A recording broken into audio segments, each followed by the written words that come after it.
What's going on, people? I think you guys might have just heard my 3-year-old before me, so apologies for that. It doesn't really have a show name at the moment. It's just Fandom Empire YouTube channel. We're live with the man behind the Dark Match Drive, Jer, and the wrestling news cycle doesn't seem to want to stop as it pertains to CM Punk, Chris Jericho, AEW, TNT, Warner Brothers Discovery. Now there's even some Wembley stuff. It's kind of wild. Like, usually something like this drops for a day, people talk about it, and then it disappears for a week and comes back up. Jerry, this is like day 5 in a row of pretty significant things dropping.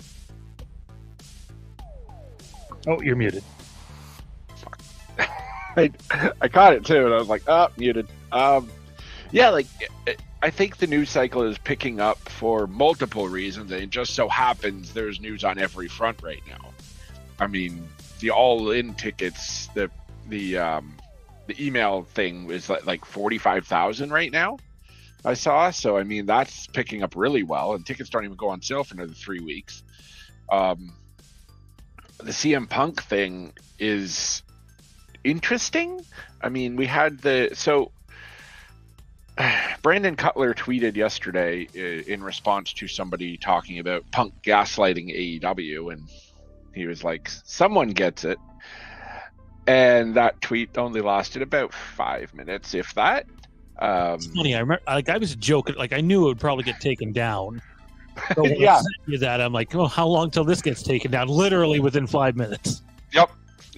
And I think there's some truth to that, and we kind of spoke on that last time about Punk kind of throwing his side and everything out there and being very public with everything and kind of controlling the narrative, pun unintended, as to where everything is going right now. You know, everything is Punk this, Punk that, Punk return, Punk says this, Punk wants to work with everyone. And it's very Punk-centric, which is fine to an extent, but I think there's also a point where it's like, okay, what are Kenny and the Bucks doing? Not in a way of like, why aren't they talking, but also why aren't they talking?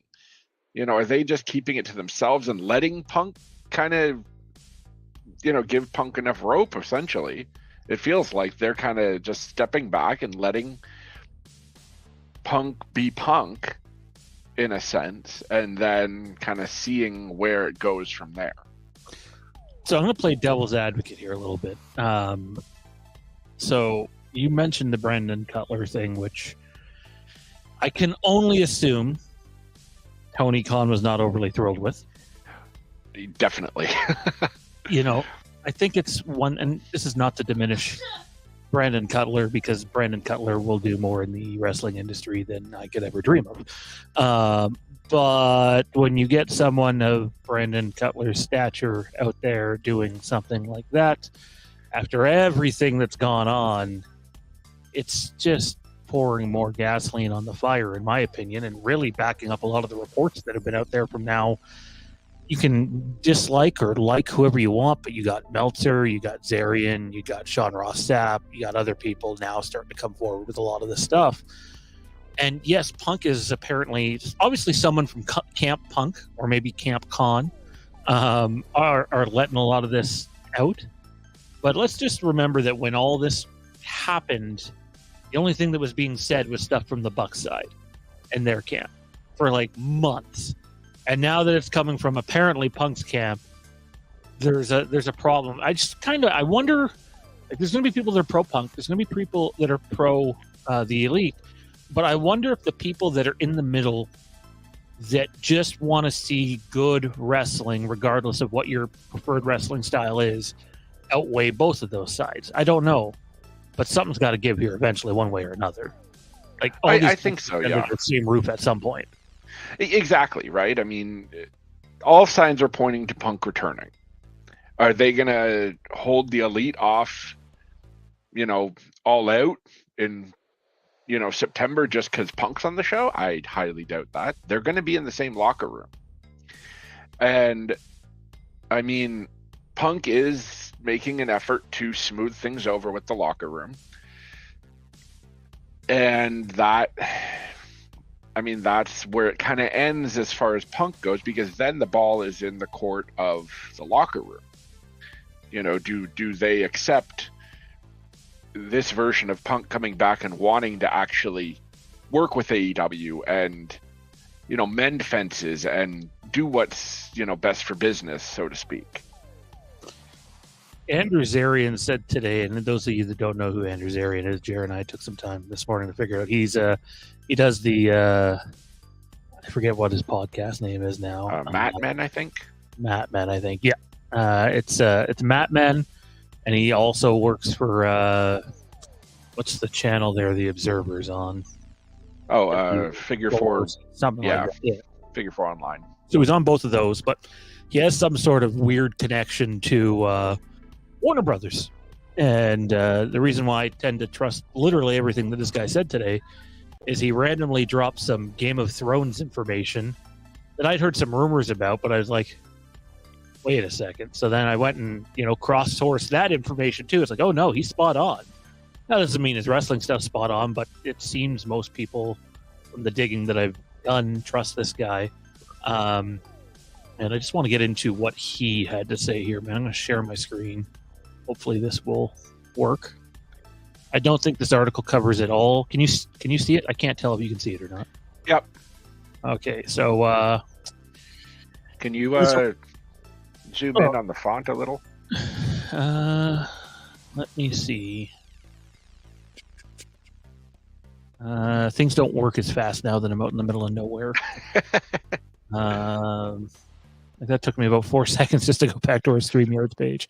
At least the connection's holding for now, though, so we got that going for us. Yeah. I don't know if I can zoom in on the font or not. Let's find out. Oh, that wasn't the right button.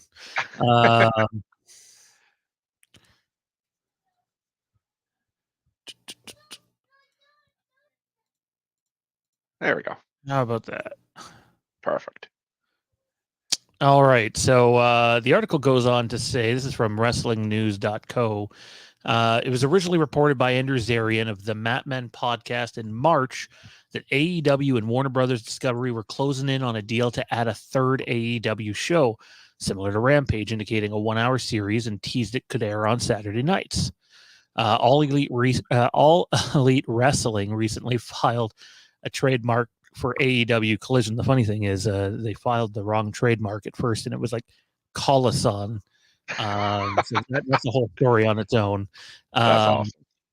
It was reported the show might be premiering by July. AEW recently nixed a Rampage event from Friday, July the 14th, and added a TV event on Saturday, July the 8th from Regina, Saskatchewan.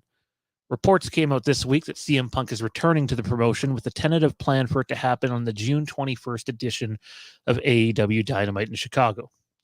As previously reported, AEW might have an idea to ease the tension amongst those that don't like Punk and vice versa by putting him on the Saturday show and separating the roster by rating, I don't know why they worded it that way, by rating the roster between two shows. Andrew Zarian reported on today's Mat Men podcast he's been told that the Saturday show will be premiering in June. Now, he gave 2 different dates. He didn't know if it was a few days before that Dynamite date or a few days after. To me, it makes more sense if you're advertising it before and then you're doing the Saturday after. Yeah, you put Punk on TV on Dynamite before, like, and then you hype that, you know, you could do a Punk shows up and then, you know, Punk wrestles on the Saturday or something like that, where you get, you know, Punk's going to be there in a different form kind of thing.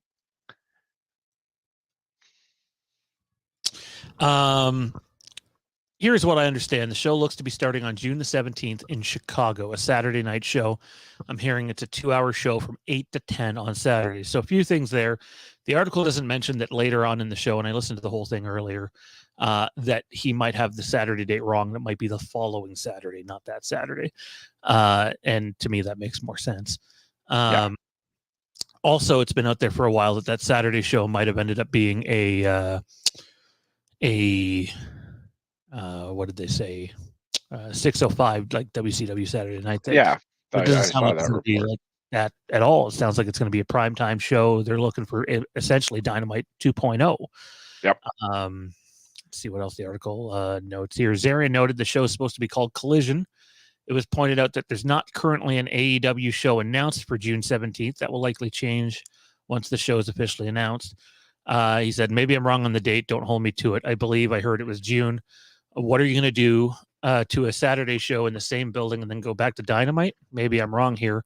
Now I'm very confused by this because I had something different in my notes. I'll check on it either way. I heard it's June. I heard the announcement is coming in mid-May. Mid-May, I don't have the date in front of me, but I believe mid-May is what you and Johnny were talking about on the last episode we did here. It's the basically the Warner Brother Discovery upfronts, where there might actually be another Game of Thrones show announced. So for those of you that are fan of everything they're pouring out. I don't know what else it states here. He said on CM Punk, I think Punk is being very humble. I know that he really wants to make this work. From what I've been told, I think he realizes what an absurd moment this was for them. And at the end of the day, he knows the importance of the wrestling business and the success of AEW and how important it is for the entire industry.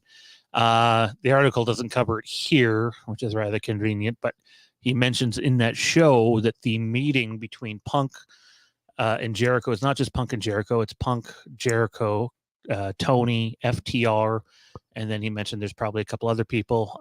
Dave Meltzer said the same thing this morning, apparently. And apparently it's more so not like, hey, how do we mend fences, but what are we doing with the show? How are we laying out the first little bit of it? And it sounds like they want Punk and Jericho to headline, which, whether you like those guys or not, that's a pretty big first show if you're going to do that. Oh yeah, you put a main event like that on the show. I mean, you're going to draw a rating, and if they can announce it beforehand, then they'll really pop a rating because it's a match AEW's never done.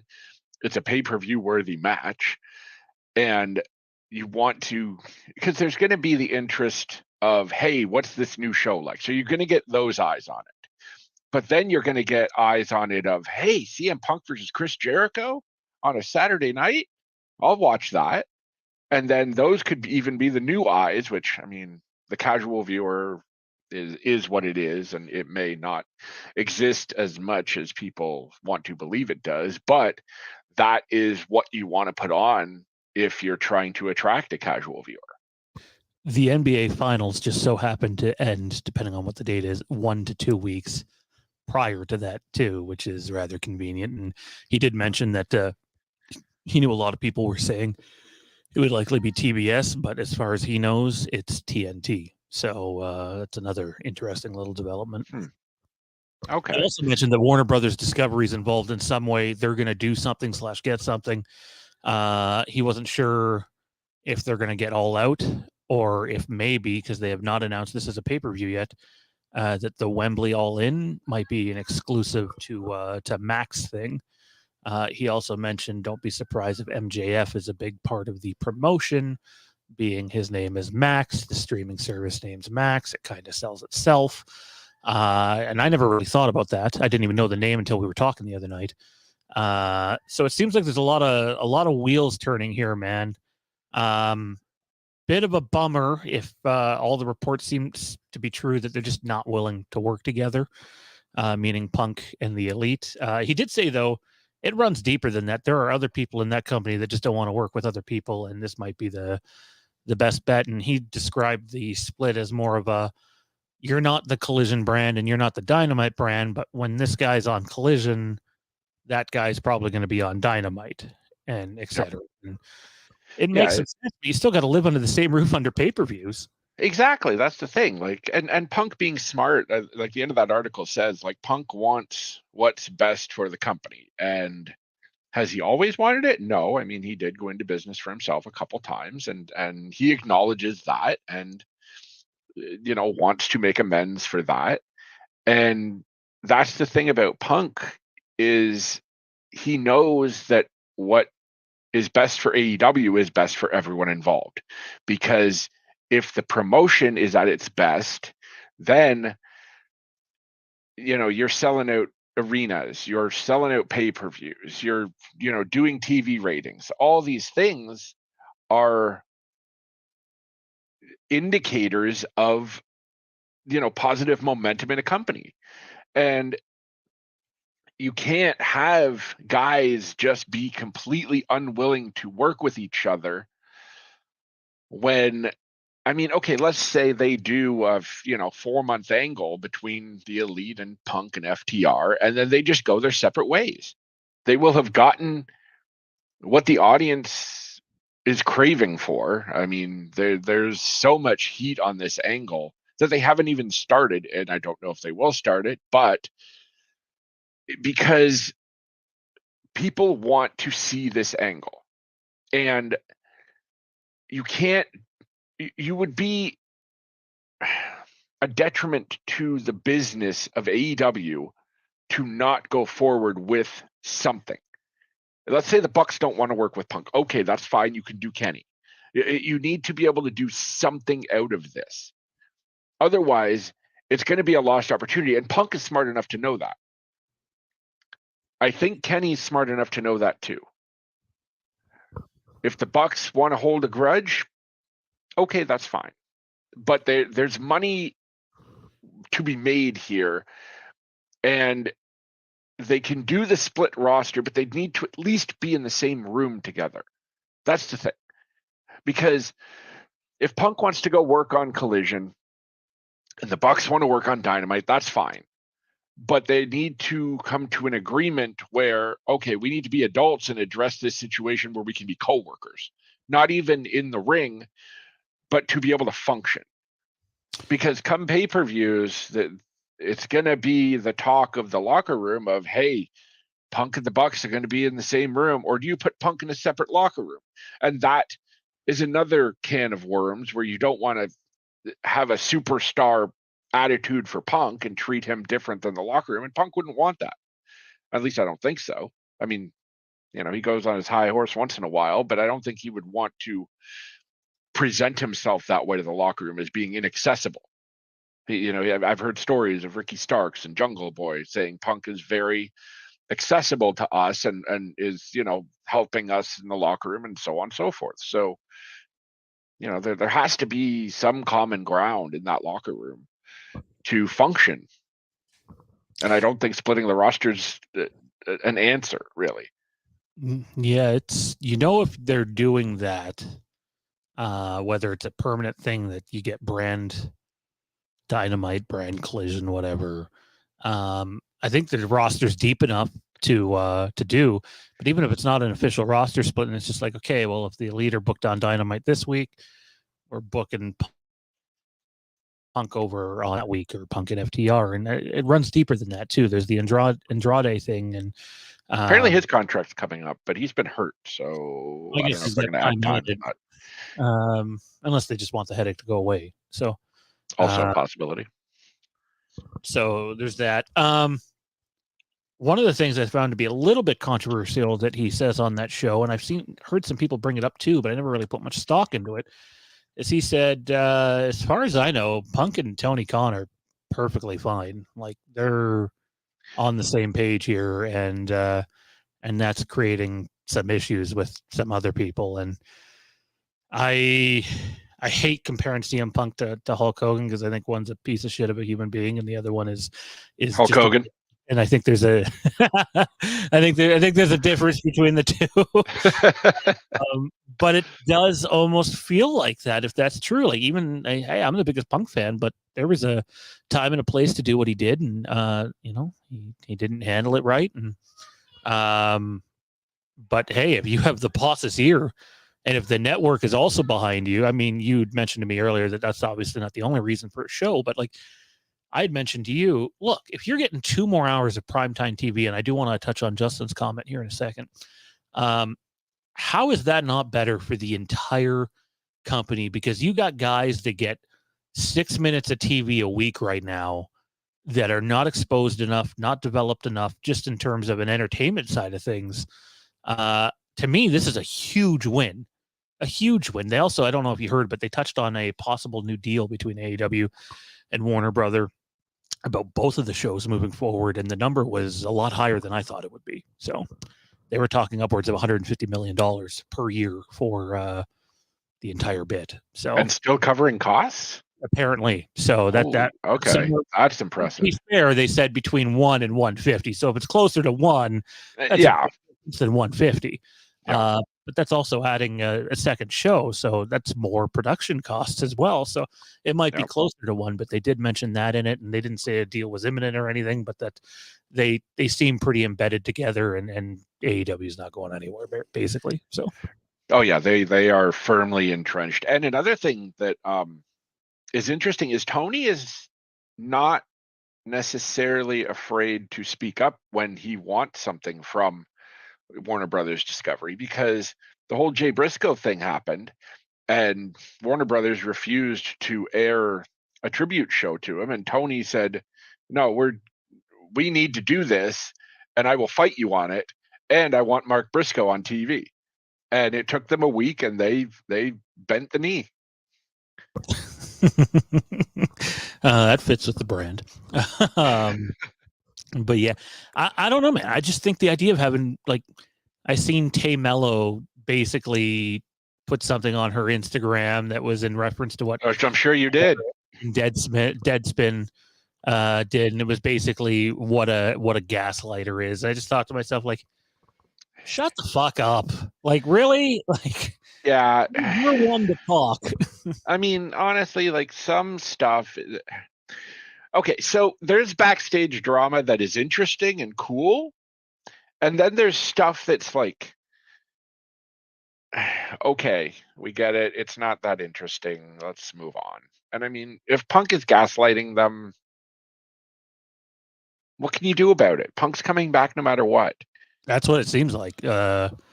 Zarian said that the idea was apparently Tony Khan's, and Tony Khan went to Punk and said, hey, I need this from you. This is what we need to do. And and from there, things have rolled in motion. They also said that, you know, while there's not a ton of pressure from WB Discovery to, you know, to make sure they get Punk in there, they're absolutely behind them bringing him back because they know what he can do. So, well, they know who he is. You know, I mean, if they, no offense to a guy like, you know, Ricky Starks, but if they go to Warner Brothers and they're like, hey, we have, you know, Jungle Boy and Ricky Starks, they're going to be like, who? You know, there's certain guys in AEW that carry recognition, and that's why they've put Jericho over as the first champion in both AEW and Ring of Honor. That was the whole point of, people know Chris Jericho's name when you say it, and that carries value with people who aren't exactly, you know, followers of the wrestling business. They know who CM Punk is. They know who these people are, and you can make business deals based on that.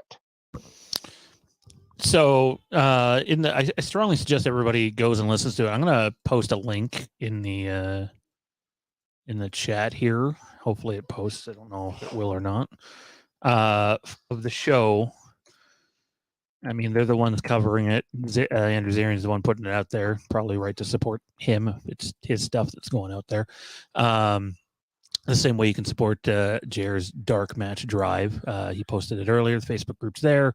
Before we get off here, he'll give you details on how you can subscribe to get all sorts of wrestling content from every promotion you have and have not heard of. So he's got it all.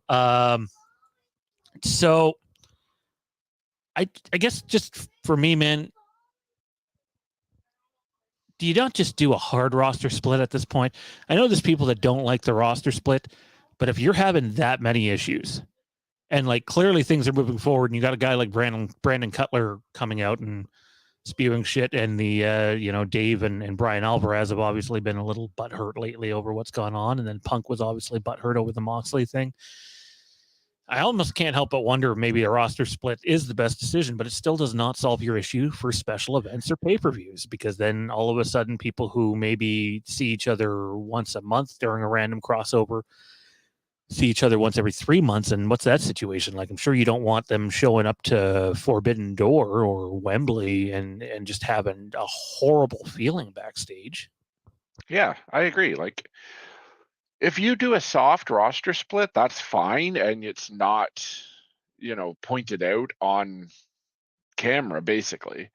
And you just have guys do certain shows and they can swap back and forth, but you might never see Punk on a certain show or whatever, or the Elite isn't flying in at that show or whatever. It's just, there's ways you can work around it if need be.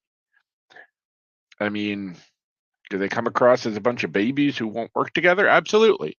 But if that's the case, you have to put the health of the company first, and you can't have people who don't want to work together control the direction of the company, basically. Which appears to be happening. I mean, it does kind of seem that way. Yeah, exactly. Like Punk wants what he wants, and okay, on second thought, Tony Khan wants what Tony Khan wants, which is fine, but that involves a heavy dose of CM Punk at the moment.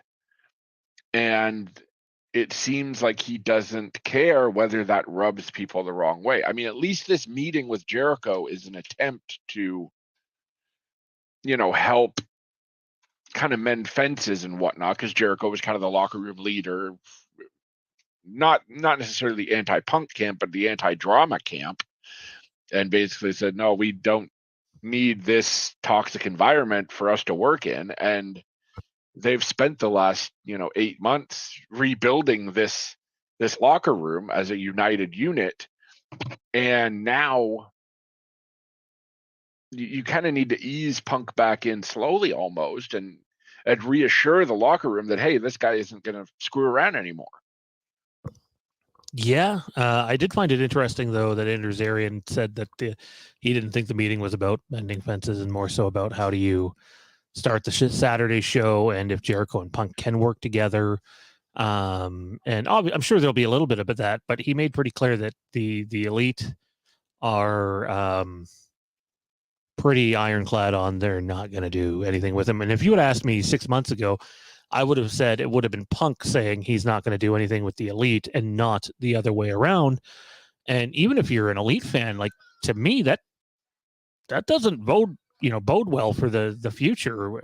Them not putting the company first. And I know our buddy Kieran said in a Facebook post today on Dark Match Drive, something along the lines of, I wouldn't put the company first either. But it's like, to me, that's the wrong attitude to have. But we'll have to wait and see what happens. I don't know, man. Like, I think a Punk Jericho thing to begin that new show is interesting, but eventually you got to be able to at least function under the same roof, even if you're not going to have a match. He did say it seemed like there was a chance at something with Punk and Omega, but that those talks had apparently cooled off lately. I don't know if that's to do with the Instagram post or anything along those lines, but I don't know. It seems like we're all heading for something. I just hope at the end of the day it's a better product for all of us. Yeah, I think it will be, because Punk and Jericho, of all people, are smart enough to know to put business first. And Jericho will probably raise the concerns of the locker room, which is entirely valid. And Punk seems willing to listen and, make the best situation possible out of all this. And if that includes the Elite, then so be it. If it doesn't, I mean, unfortunately, it's AEW's loss. But again, like, even if they were to work together, it's not a long-term thing. They're not going to be tied together in this year-long angle. They just want to see a couple weeks and see them fight. That's it. And they could, make millions of dollars off of it.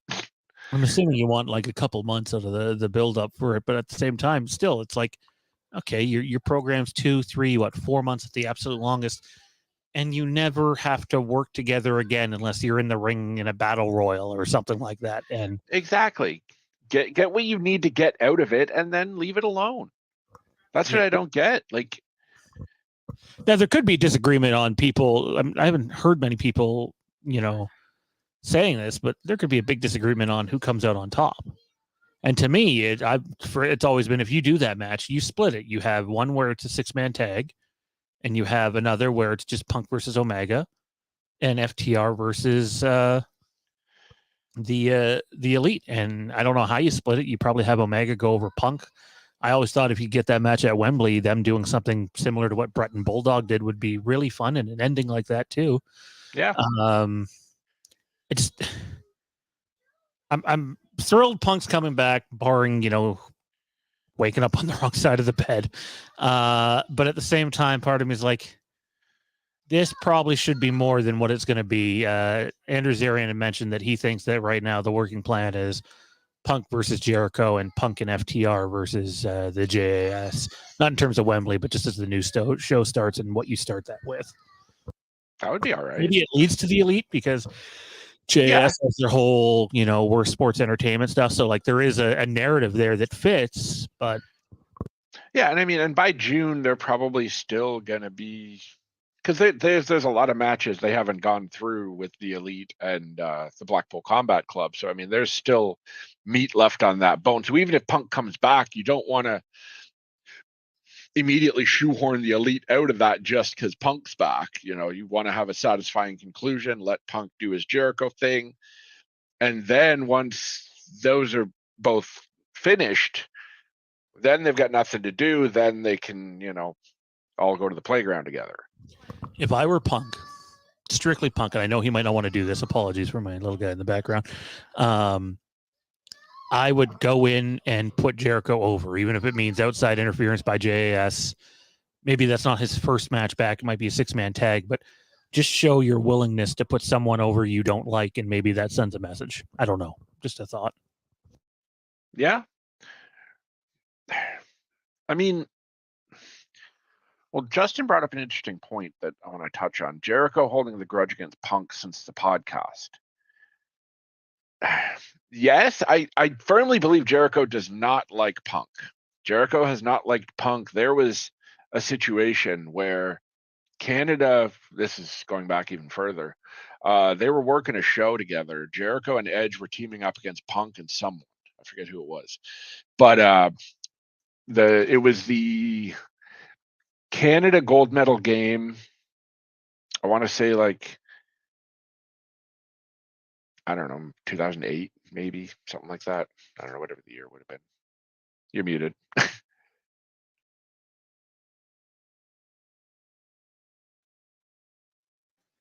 I think it'd be 2010. Okay.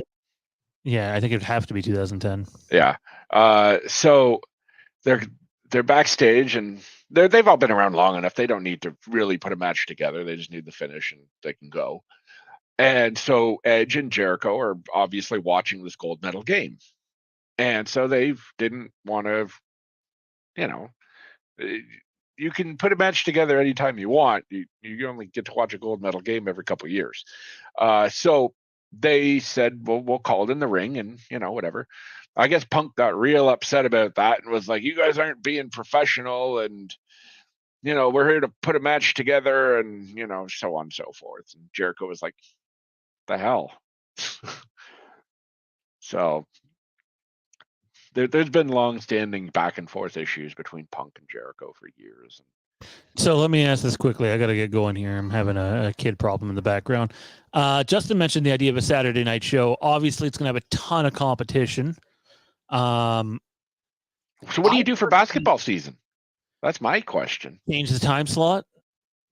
Yeah, you don't want to mess with a time slot too much. I mean, they can screw around with Rampage. Nobody watches Rampage. You might move it to TBS during the basketball season.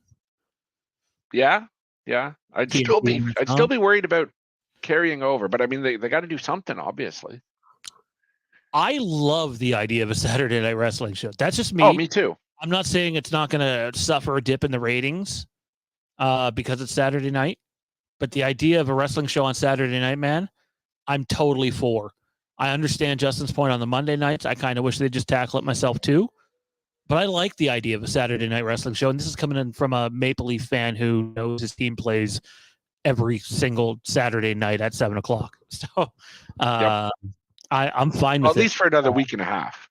Yeah, well, I mean that might be generous. So, so, but yeah, no, I would be totally for it. I love the idea, but I'm totally open minded to know that it just might not work in that time slot or in that day, and they might have to shift the day.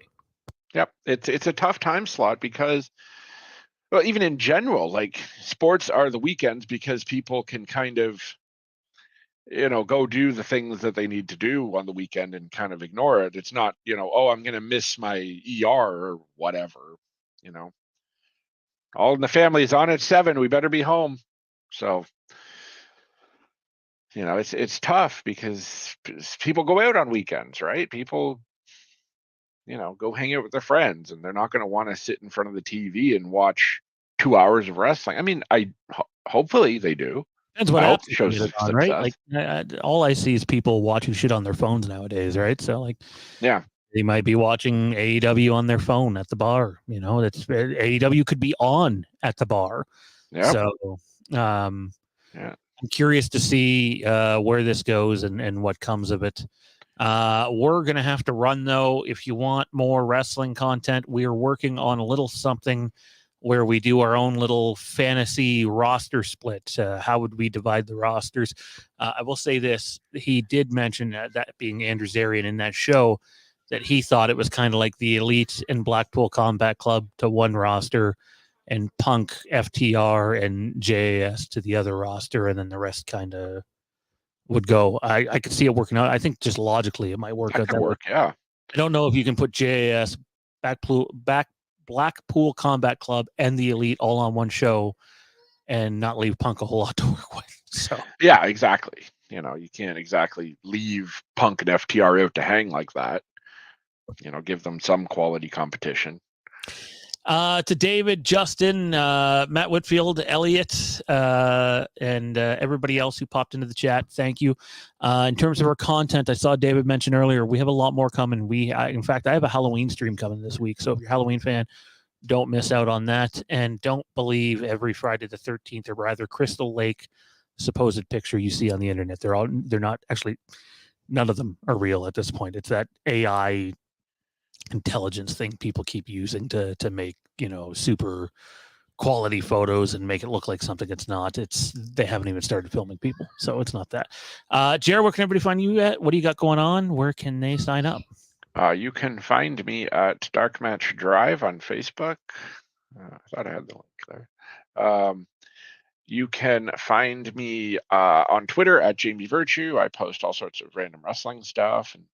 And yeah, Dark Match Drive. We got a Discord. We got a Facebook page. There's a Google Drive with hours and hours of wrestling content, if that's your thing, for a low monthly fee. I just posted 2.5 minutes of the British Bulldog and Vader beating the tar out of each other from 1993 on the Facebook page, if that's your thing. All sorts of daily content. Come check it out. And come join, please. Wrestling is amazing. Yeah, we're going to keep up the wrestling content in the channel here. We haven't decided on like a weekly show or anything. We're still talking about that, although chances are by the time we do our little fantasy roster split, we'll have been live 3 times in a week. So we'll figure out how that's going to go. There's a lot more coming. Mike and I are back with the Overlook here, although it won't be live most of the time. It almost has to be recorded due to our conflicting schedules. And then we'll go from there. Just pay attention to the channel. Check out our other channels that have launched. The Legacy of Westeros, if you're a Game of Thrones and or House of the Dragon fan. Our first couple of videos have gotten amazing reception over there. And then we need some help on the Star Wars side, but that's an oversaturated market. The Legacy of Star Wars, check both of them out. Check out the Dark Match Drive and everything else, and have a great weekend. We'll see you next time. And eat lots of muffins. I hear they're good.